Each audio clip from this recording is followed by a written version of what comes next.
Hello everyone, आज की video का टाइटल है the dove and the bee. Dove का मतलब होता है कबूतर और बी यानी मधुमक्खी। यहाँ पर एंड एक कंजंक्शन है, दो शब्दों को जोड़ने का काम करता है। द क्यों लगा है? द एक खास कबूतर और मधुमक्खी की बात की जा रही है, इसलिए यहाँ पर डेफिनेट आर्टिकल द आया है। ठीक है, तो चलिए इसका ट्रांसलेशन स्टार्ट करते हैं। वंस अपॉन अ टाइम, एक बार की बात है। ये एडवर्बल फ्रेज होता है, किसी भी स्टोरी को शुरू करने से पहले इसका यूज किया जाता है। इसका मतलब होता है एक बार की बात है। अ स्वार्म ऑफ बीज, बीज का मतलब होता है मधुमक्खियाँ। ठीक है, यहाँ पे स्वार्म का मतलब होता है झुंड। ठीक है, तो एक मधुमक्खियों का झुंड, ये ये नाउन फ्रेज है। अ स्वार्म ऑफ बीज यानी एक मधुमक्खियों का झुंड सब्जेक्ट बनने का काम कर रहा है। यहाँ पे हैड बिल्ट यानी बना चुका था। यहाँ पर पास्ट परफेक्ट का टेंस लगाया हुआ है। देयर हनी हाइव यानी अपने शहद के छत्ते को कहाँ पे प्रपोजिशन इन लगा के दिखाया है। इन अ बिग ट्री, एक बड़े पेड़ में। ठीक है, दैट, दैट का मतलब होता है जो। स्टूड यानी खड़ा था। ऑन अ रिवर बैंक, एक नदी के किनारे पर। ठीक है, तो यहाँ से इसका मतलब फिर से देखेंगे।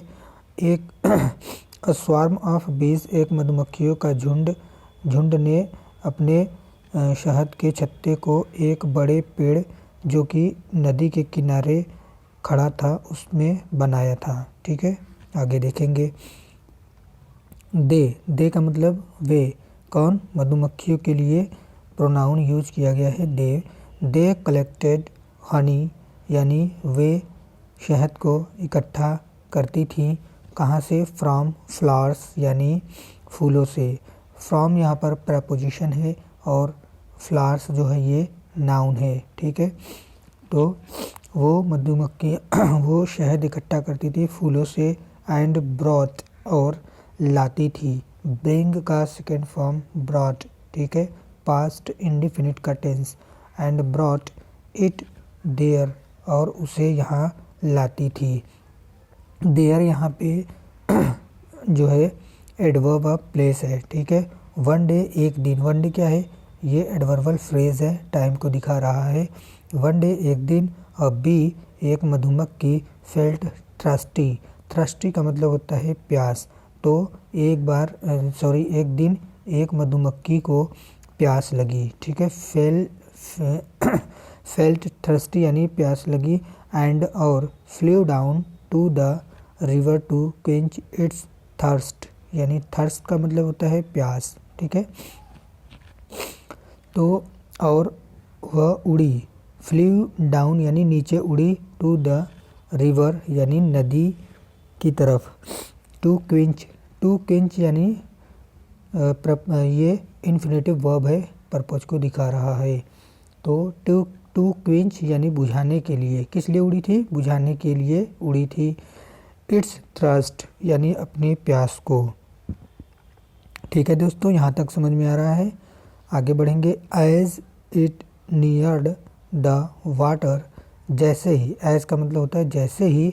इट नियर्ड द वाटर, वह मधुमक्खी पानी के पास पहुंची। And tried to drink it, और इसे पीने की कोशिश की।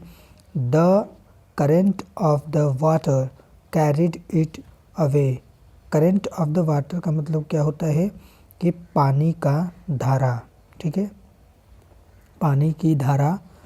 कैरिड इट अवे यानी इसे बहा ले गई। किसे बहा ले गई? उस प्यासी मधुमक्खी को। ठीक है, आगे देखेंगे।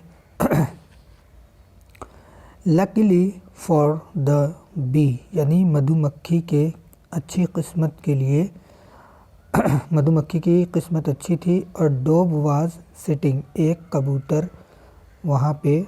On the branch of the tree at that time, उस समय।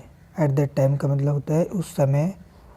और डोव एक कबूतर वाज सिटिंग बैठी हुई थी, ठीक है। वाज सिटिंग पास्ट कंटिन्यूअस का स्ट्रक्चर, कहाँ पे बैठी हुई थी, प्रपोजिशन लगा के बताया है। ऑन द ब्रांच यानी शाखा पे, किसके, ऑफ द ट्री, उस पेड़ के, उसी पेड़ के शाखा पे बैठी हुई थी, ठीक है। शी सॉ, उसने देखा, किसने देखा, कबूतर ने देखा। द ड्राइंग बी यानी किसको, डूबते हुए मधुमक्खी को, यहाँ पर प्रेजेंट पार्टिसिपल का यूज किया गया है, ठीक है। एंड और decided to save its life, और उसने फैसला किया इसके जीवन को बचाने के लिए, ठीक है। उसने फैसला लिया उसकी ज़िंदगी बचाने का, ठीक है। लूजिंग नो टाइम यानी ज़्यादा देर न करते हुए, यहाँ पर भी प्रेजेंट पार्टिसिपल का इस्तेमाल किया गया है।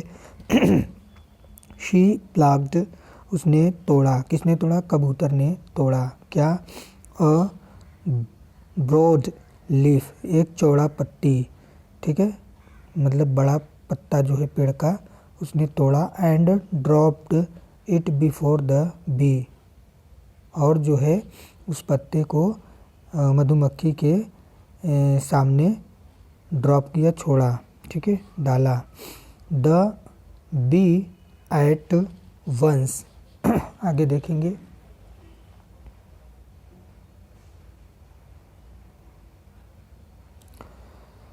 द बी एट वंस, जो मधुमक्खी थी वो तुरंत, got on to the leaf, वो पत्ते पर चढ़ गई, ठीक है।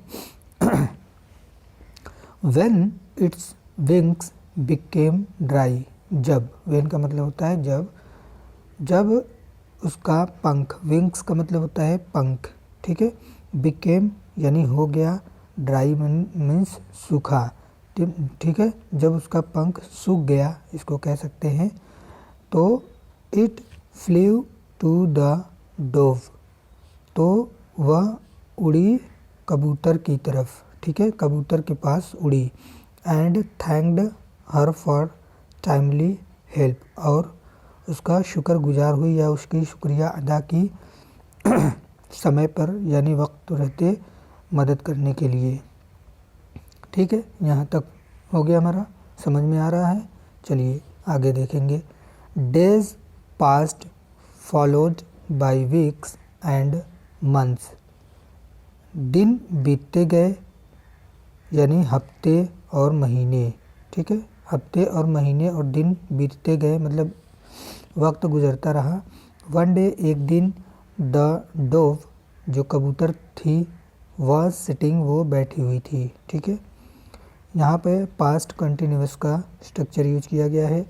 ऑन द ब्रांच यानी पेड़ के, ब्रांच ऑफ अ ट्री यानी पेड़ के शाखा पे, ठीक है। इन द, आगे देखेंगे।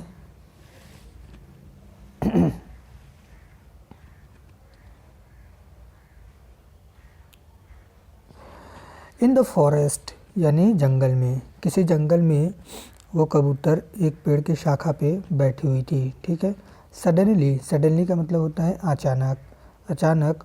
अ हंटर रीच्ड, एक शिकारी पहुंचा। देयर का मतलब वहाँ, ये एडवर्ब ऑफ प्लेस है, ठीक है। तो अचानक एक शिकारी वहाँ पे पहुंचा। सीइंग द डोव यानी कबूतर को देखकर, यहाँ पर प्रेजेंट पार्टिसिपल इस्तेमाल किया गया है। The hunters eyes sparkled with hope, sparkled का मतलब चमकना, ठीक है। स्पार्कल यहाँ पर सेकेंड फॉर्म का यूज किया गया है, पास्ट इंडेफिनिट का टेंस, ठीक है। तो सीइंग द डोव यानी कबूतर को देखकर, हंटर की, शिकारी की आंखें विथ होप यानी आशाओं के साथ चमका, आशाओं से चमका। एंड और ही डिसाइडेड, उसने फैसला लिया क्या करने का, टू किल, टू किल यहाँ पर इन्फिनेटिव वर्ब है, ये पर्पज को दिखा रहा है। टू किल हर यानी उसे मारने का, ठीक है। तो उसने जो है कबूतर को मारने का फैसला लिया। सो इसलिए he set an arrow to his bow, bow का मतलब होता है धनुष, ठीक है। हिज यहाँ पर पॉजिटिव एडजेक्टिव है, ठीक है। यहाँ पर टू जो है ये प्रपोजिशन का काम कर रहा है यहाँ पे, ठीक। तो he set an arrow to his bow, उसने अपने धनुष को कमान को धनुष में साधा, ठीक है, यानी धनुष में तीर को साधा या तैयार किया। एंड और एम्ड एट द डोव, और एम्ड का मतलब होता है निशाना लगाना, ठीक है, टारगेट करना। एट द डोव यानी कबूतर पे निशाना साधा। द डोव्स लाइफ यानी कबूतर की ज़िंदगी वाज इन डेंजर यानी खतरे में थी। यहाँ पर वाज या वर जो है वो पास्ट का बी फॉर्म है, ठीक है। पास्ट सिंपल के बी फॉर्म में दो वर्ब आते हैं, वाज या वर। चूँकि यहाँ पे डोव की ज़िंदगी एक वचन है, ये हमारा सब्जेक्ट है, तो एक वचन कर्ता के साथ वाज, तो द डोव्स लाइफ यानी कबूतर की ज़िंदगी वाज थी इन डेंजर यानी ख़तरे में। एंड और इट थॉट और इसने सोचा, किसने सोचा, कबूतर ने सोचा, ऑफ फ्लाइंग यानी उड़ने का, अवे वहाँ से यानी फ्लाइंग अवे यानी कबूतर ने उड़ने का सोचा। बट लेकिन an eagle was hovering over the tree, लेकिन एक चील, ईगल का मतलब चील या बाज, लेकिन एक बाज वाज हॉवरिंग, हॉवरिंग का मतलब होता है मंडराना, तो क्या कर रहा था, एक बाज भी मंडरा रहा था ओवर द ट्री, उस पेड़ के ऊपर। सो इसलिए या अतः she could not do that also, इसलिए वह यह भी नहीं कर सकी। कैन का पास्ट कोड होता है, ये क्षमता को दिखाता है किसी भी सेंटेंस में, ठीक है। आगे देखिए दोस्तों, जस्ट देन फिर तब, ठीक है। द सेम बी वही मधुमक्खी जिसका कबूतर ने हेल्प किया था, वही मधुमक्खी हैपेंड ऐसा हुआ कि टू कम देयर वहाँ आ गई, ठीक है। आगे देखेंगे, ठीक है दोस्तों, ये हो गया मेरा सेट। शी वॉज फ्लाइंग वह उड़ रही थी, शी वॉज फ्लाइंग वह उड़ रही थी, about in search of honey यानी शहद के तलाश में। इन सर्च ऑफ का मतलब होता है के तलाश में, किसी चीज़ के तलाश में, ठीक है। तो वो शहद के तलाश में उड़ रही थी। वॉज फ्लाइंग पास्ट कंटिन्यूअस का टेंस, ठीक है। सीइंग द डोव यानी कबूतर को देखकर, प्रेजेंट पार्टिसिपल, ठीक।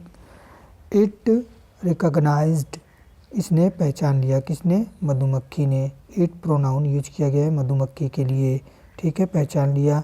हर यानी उसे। एंड और डिसाइडेड और फैसला लिया, ठीक है। टू सेव यानी बचाने का, हर लाइफ उसकी जीवन, तो उसकी ज़िंदगी को बचाने का मधुमक्खी ने भी फैसला लिया। इट फ्लू अप वह उड़ी ऊपर, टू द हंटर यानी शिकारी के, ठीक है, तो वह शिकारी के ऊपर उड़ी। एंड स्टंग हिम और उसे डंक मारी। एट हिज राइट हैंड उसके दाहिने हाथ पर, ठीक है। द हंटर जर्गड, जर्गड का मतलब क्या होता है, झटकना, तो शिकारी ने झटका हिज हैंड अपने हाथों को, ठीक है। हैंड यहाँ पर नाउन है, हिज पॉजेसिव एडजेक्टिव, ठीक है। किस कारण, ड्यू टू पेन यानी दर्द के कारण, दर्द की वजह से जो शिकारी था उसने अपनी हाथ को झटका। एंड और द एरो वेंट अवे और तीर जा लगा, ठीक है, यानी चल गया। बट लेकिन इट मिस्ड द एम लेकिन निशाना चूक गया, ठीक है, लेकिन निशाना चूक गया। एंड और हिट द ईगल और जाके बाज को लगा। That was hovering above the tree जो पेड़ के ऊपर मंडरा रहा था, उसी बाज को जाके तीर लग गया, ठीक है दोस्तों। Seeing the eagle fallen dead यानी सीइंग का मतलब देखकर बाज को मृत, ठीक है, बाज को मृत देखकर द डोव फ्ली अवे कबूतर उड़ गई। टू सेफ्टी यानी सुरक्षित जगह पर। The hunter too left the place in despair despair का मतलब होता है उदास, यानी शिकारी जो था वो भी चला गया। द पैलेस उस स्थान से इन डिस्पेयर यानी उदास होकर, ठीक है। तो वह उदास होकर शिकारी भी चला गया, उसके हाथ कुछ नहीं लगा। इस तरह जो है एक छोटी सी मधुमक्खी एक कबूतर की जान को बचाती है, तो वो अपना एहसान चुका देती है, ठीक है दोस्तों। अब इसका मोरल क्या कह रहा है? मोरल है डू गुड हैव गुड, यानी यदि अच्छा करोगे तो आपके साथ भी अच्छा ही होगा। ये थी आज की स्टोरी का मोरल। उम्मीद करता हूँ दोस्तों कि आपको स्टोरी अच्छी लगी होगी। अगर यहाँ तक आप देख रहे हैं तो चैनल को सब्सक्राइब करें और कमेंट करके ज़रूर बताएं कि मेरे पढ़ाने का स्टाइल आपको कैसा लगता है, ठीक है दोस्तों।